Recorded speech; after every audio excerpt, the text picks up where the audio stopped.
I never thought I'd be telling this story, and I certainly never thought it would end this way. For 30 years, I was a single father. My wife left when our daughter Emily was barely 6 months old. She ran off with another man, leaving me with nothing but a diaper bag, an empty bank account, and a baby girl who depended on me for everything. I worked 2 jobs, sometimes 3, just to keep a roof over our heads. I missed sleep, skipped meals, turned down promotions that would have meant less time with Emily.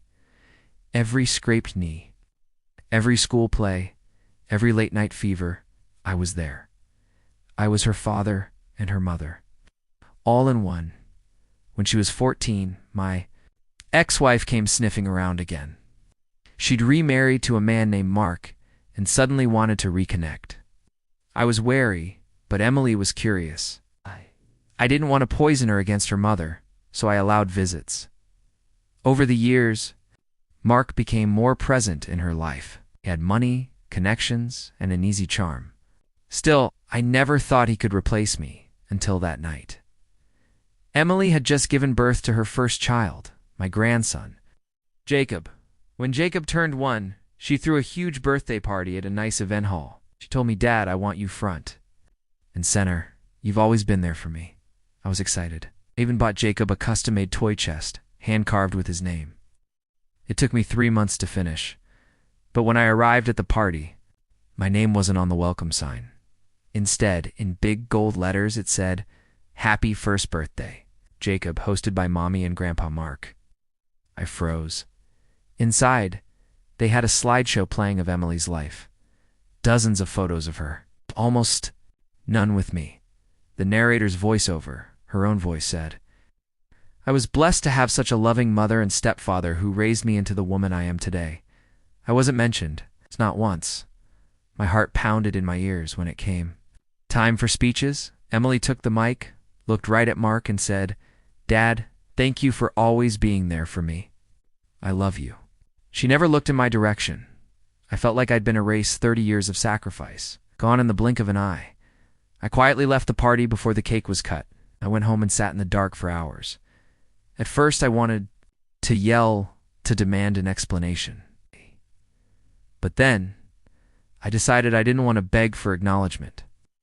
I wanted her to understand what she'd thrown away, so I took action. For years, I'd been setting aside money in a trust for Emily. It wasn't a fortune, but it was a solid $180,000, enough for a down payment on a house or Jacob's college fund.